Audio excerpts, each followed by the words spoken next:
I Hi, hi guys. This is session 15 of the Emoti-kaun series. And we are really, that's a multiples of five are magical numbers. And last time we did a surprise session because the last session as well, we did it together. And ironically, coincidentally, or like Kung Fu Panda says, there are no accidents. We are here back again together in Hyderabad, hosting session 15 of the Emoticon series. We are going to continue talking about self anger directed inwards towards oneself. And so that's something that we continue today. You want to do a quick recap of what happened the last time? So last time we spoke about how we direct anger towards ourselves, mostly through self-criticism and negative talks to ourselves, and how we are our worst critics. So how does that affect us? How does that affect our relationships? And what should we do? What is the difference? Today you were talking about the difference between humility and ego and arrogance. Yeah, arrogance and humility. So maybe we can share something about that today. Let's see where that heads to. Yeah, sure. So arrogance and anger directed inwards. So we'll go to the Baba of psychology, that's Sigmund Freud. I think I love him because of one particular reason, and he made a beautiful statement that holds true for every human being even today. He says, no human being wants to feel pain. That's true. We don't want to feel pain. We don't want to feel. But we want to feel happy. Yes. We want to feel pleasure. We don't want to feel pain. That's what he said like in the 1800s, centuries ago, right? And that holds true even today. No wonder it's called the father of psychology. So when that happens, when we start feeling pain, our mind starts protecting ourselves from that pain, right? Our mind is a beautiful piece, masterpiece created by whatever you want to call it, life, universe, nature, God, whatever that we want to call it. But it's such a beautiful masterpiece that it creates something called as a protective system, called as a defense mechanism, right? So arrogance, we spoke about primary emotions and secondary emotions. We said that primary emotions are only love and fear. All the other emotions become mutated forms of love and fear. So arrogance is being afraid of something and then not wanting to feel afraid, becoming angry, and then believing so much in that anger that every move that you make comes out of that anger. Yeah. And you can see that a lot in Mahabharat. A lot. A lot. I think every other character carries some kind of arrogance. Not only the Kauravas or Dhritarashtra or Duryodhan or all of these people, but it shows glimpses even in Arjun. It shows even in Bhim or in all the five brothers except Yudhishthir, because Yudhishthir is like a very sorted guy, he's a very wise guy. So there's a story, the story of the Yaksha and the river and the pond and stuff like that. You can remind me. So for you, hard selling Mahabharat, P.R. Chopra, Mahabharat, hard selling that. Please watch it. It's a fun thing to, shouldn't say fun, fun plus wise and really amazing series to watch. So there's this time when the Pandavas and Kunti are have just escaped from the wax palace. Duryodhan is trying to sabotage that, set it on fire and stuff like that. So they have all, managed to escape from that place. Now, Kunti feels thirsty. So then, ek karke, people are sent to, ek karke, so the youngest, right? Sahadev, he goes to search for water. So he finds a lake or a pond, finds a pond actually. And then he's trying to drink water and take some back to all of them. Now, when he's just about to drink water, there's a voice that comes and says that, don't drink this water. You have to answer my questions and then drink this water. And if you do without my permission, without obeying my instructions, you're going to die. So this guy says, yeah, whatever. What voice? I can't even see who's talking, So he goes ahead, he drinks that water, he dies. Then next one. Nakul comes, and then Arjun comes, and then Bhim comes, and all of them are like arrogant enough to say that I don't care. Oh, I am not going to listen to any random person who's just randomly saying sorry. So all of them drink that water, they die. And then Yudhishthir comes. And he has the humility to say that, okay, fine, you have a question. There's a basic acknowledgement of somebody's voice, including our own voice, right? In our own mind. So, and acknowledging that voice, in that, okay, I hear you. What is it? And then there are these 100 questions, really wise questions. And Yudhishthir has wise answers to all those wise questions. So, this entire conversation between this unknown voice, who happens to be a yaksha, and eventually happens to be his father, that's Dharmaraj, is called as Yaksha Prashna. So Sure. Yaksha is asking a prashna and he's giving the answers, supposed to contain the essence of life. Okay.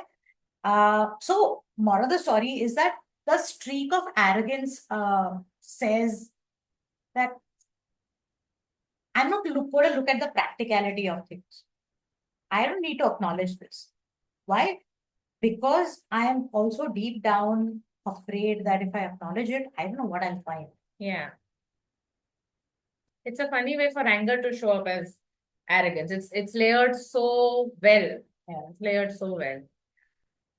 And we don't need to talk about Dhritarashtra. He was passive aggressive or arrogant at his best. Duryodhan was arrogant at his best. But deep down, they were really scared people, no, of losing something that they really, really wanted. That's true. That's true.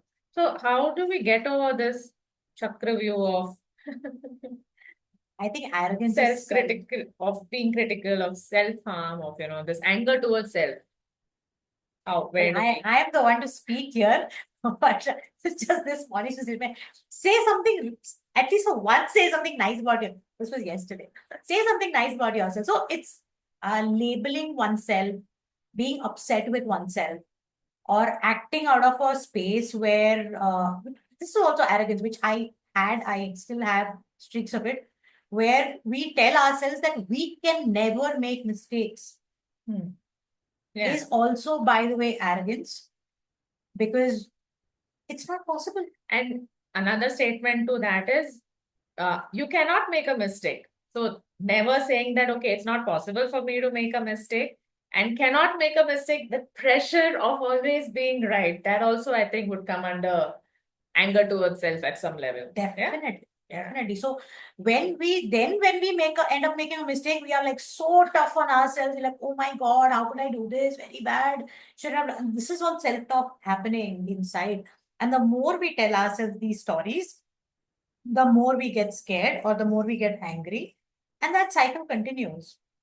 And God forbid, if there is anything in our environment, whether it's a person or a book that you're reading or something you hear on the television or Instagram, and it kind of reflects to us what we are feeling, we go into the double loop of feeling critical self, so much of anger towards ourselves. So I think one of the ways we can stop this, like how she said, listen to that voice talking, whether it's the yaksha's voice or your own voice, and take a pause and say, okay, this is what I'm telling myself.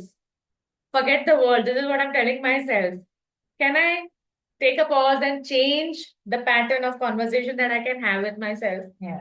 You don't need to go out of your way, but one kind sentence about yourself during the day can, I think, make a lot of difference. It definitely does. So in the poster that we sent out today, this is everybody says that today. Everybody spiritual says this: Aham Brahmasami.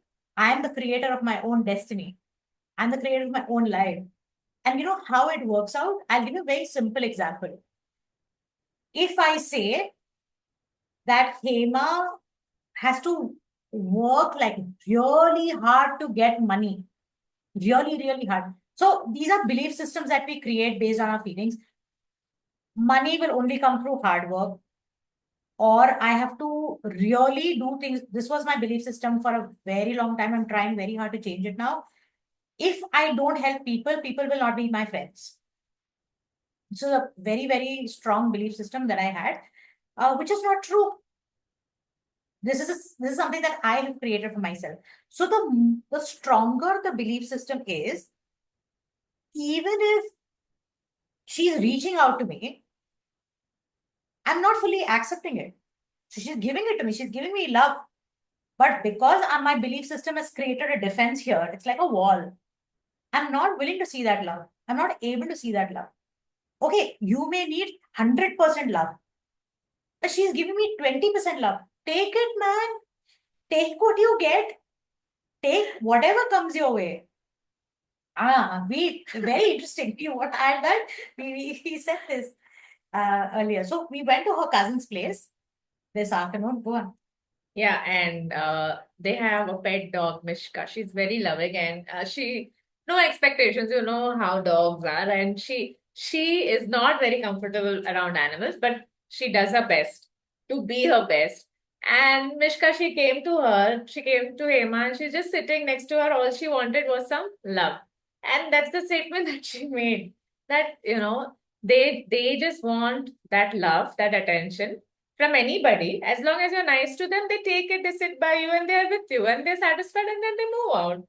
That's a lesson for us to learn. Yeah, it's that poor thing. She didn't even know me. That I don't want to call her. I can call her a dog. She is a dog. But Mishka, she doesn't know me from anywhere. The first time I'm meeting her, she came to me. She wanted me to pet her. Then she went to her. She wanted her to pet. So basically, I want love. I can get from anybody. Why do I need to wait for that one person to give me love? In Why? the way we think it should Should be. be given. Even if that one person is giving, we think it should be a certain way. And we put these conditions. Same thing we do with ourselves. We think love towards ourselves has to be a certain way. We can pat ourselves on our backs only when we do a task well, or A difficult task. Yeah. Yeah. So you don't even acknowledge the small things you do, like waking up in the morning. Yeah. Pat yourself on the back. That's yes. What could be greater or better than that? And one of the other self-criticism, now that you're bringing this up, I think we should just take this I should have, or I must have, I could have. The should and could, you should just take it and bloody throw it in the dustbin. As far as talking to yourself is concerned, it doesn't make any sense. I should have done this in the past has no meaning whatsoever.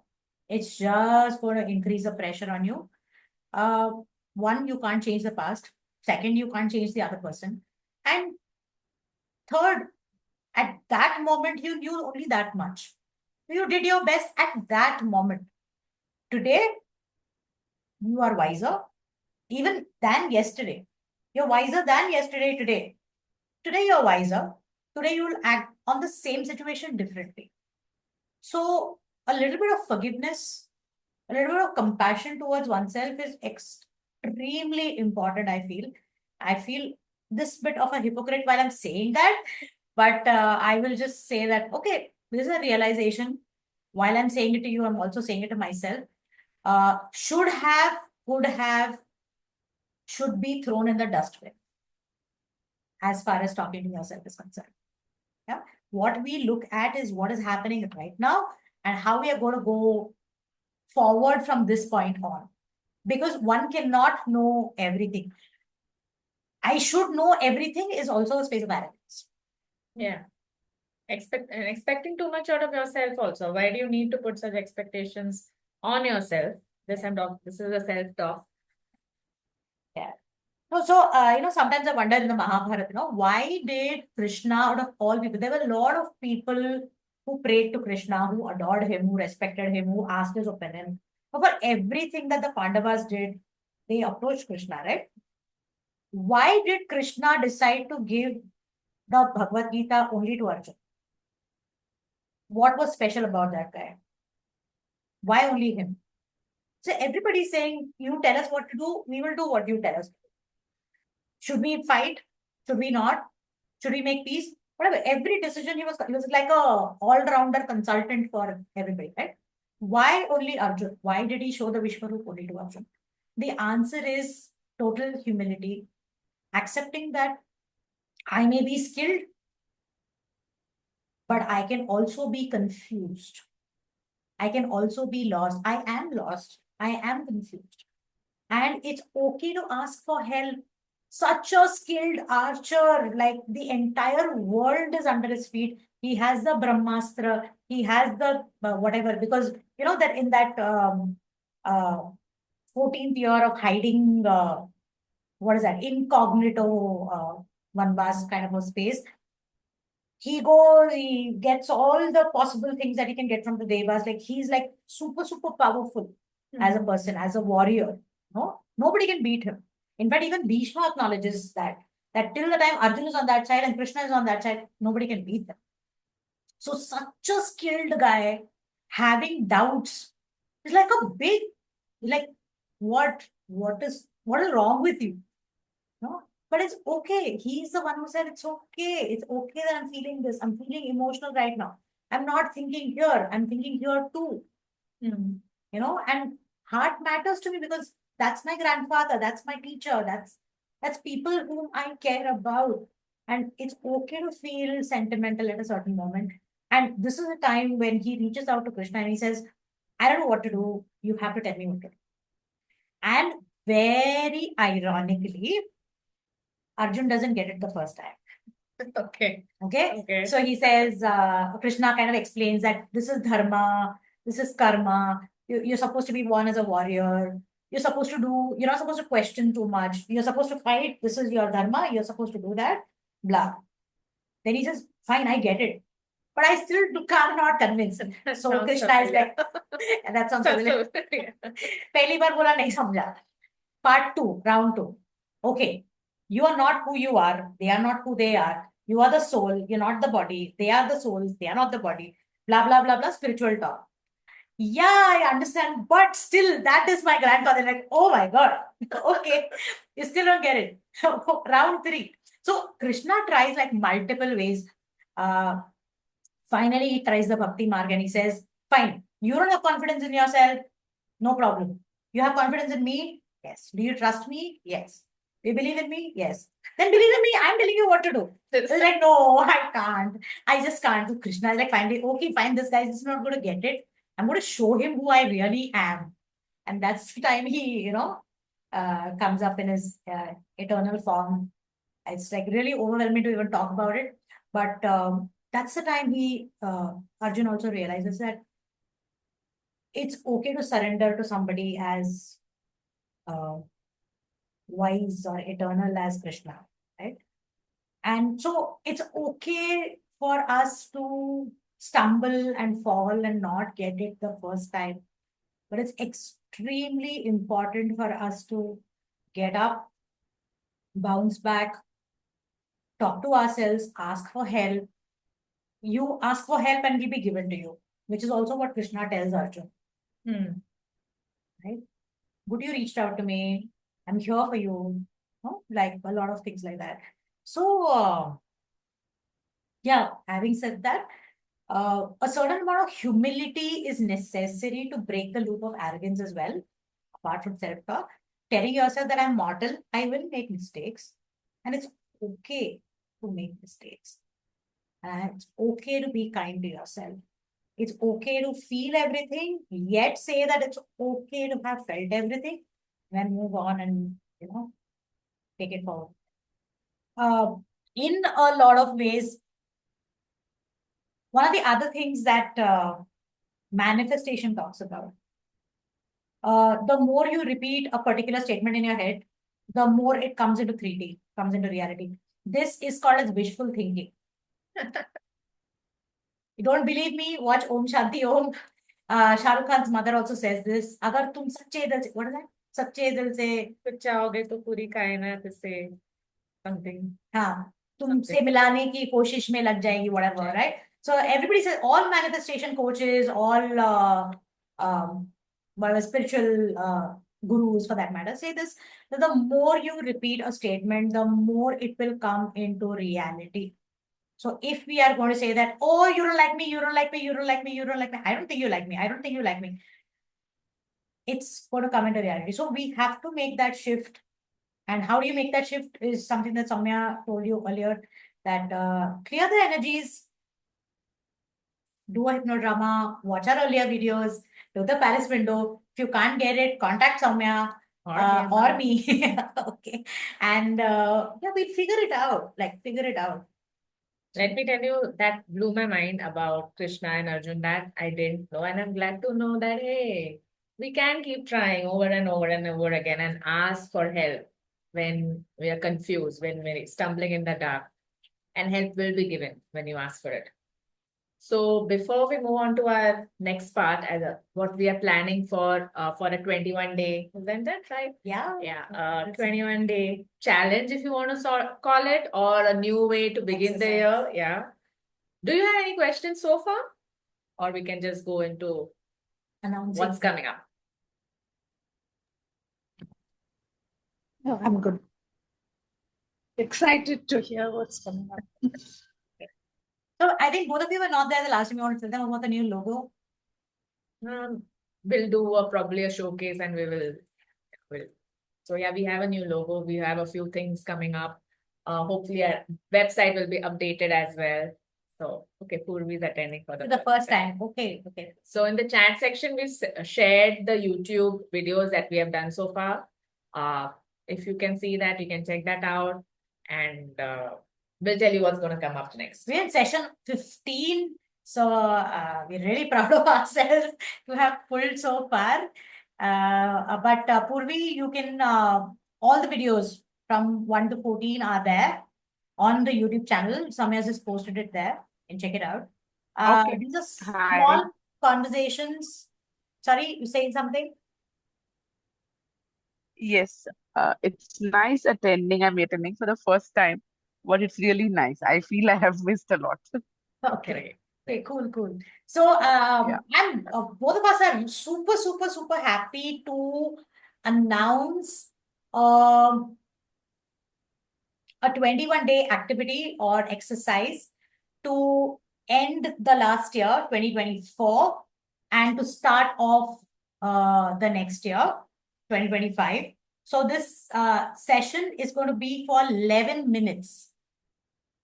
11 minutes by the clock. Okay. At 9 p.m. every day, starting 7th of December, that's day after tomorrow. Every day at 9 o'clock, 9 to 9:11. And what we're going to do is we're going to do forgiveness of ourselves and some other people, if that is the case. And we're going to express gratitude. And then we are going to do a little bit of goal setting for 2025. So I think we'll be putting up our Google form, and we'll do it on a WhatsApp call or a Zoom call. We'll have a Zoom call, through Luma. We've already put out the Luma, the other registration link. I'll send it to Purvi and Parvati as well. We'll send it out to everybody that's been attending our session so far, Emoti-kaun so far. And so, yeah, one of the things that I'm very determined to do is to have a self-loving 2025. And first, she's there to support me. She's there to support me. And we are there to support each other like that. But the determination this time is very strong, because I want to make 2025 very different from what it has been so far. I want to take charge of life. I want to be grateful. I will correct her and say that take out the word want and just say, I am making 2025 amazing. Awesome. Amazing. Yes, I am making it. Yeah. So we're putting want also out of our dictionary. We're just doing it. We're just doing it. I am doing this, and it's going to be an amazing experience. I hope you can join me. 11 minutes, not a lot of time. It's just 11 minutes.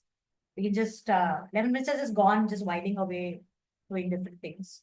Maybe even searching for something. Yeah. Or browsing through your OTT.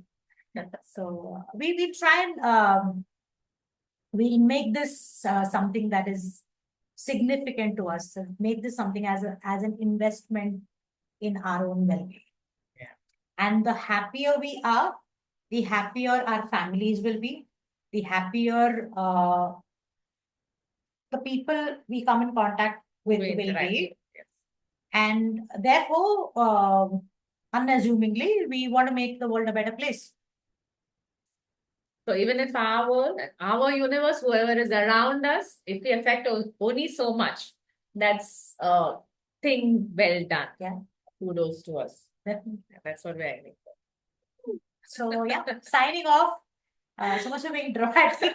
Signing off, and we'll catch you next Thursday, which Yeah. is going to be the second last And session of when the you event. mention fives being our number, and I'm Yeah, please mention Yeah, we went the Maroon 5 concerts. and Please we- show them your band. Yeah. We kind of had a lot of fun. And may More. this be the beginning of many more concerts that we attend. and many more awesome experience. Awesome experiences with that. So, yeah. Okay, guys, Thanks signing for- off. Yeah, I thanks will for send joining you us. the link to register for the other activity as well. And I really wish to see you there. Okay. On that note, good night. It's Bye, bye. guys.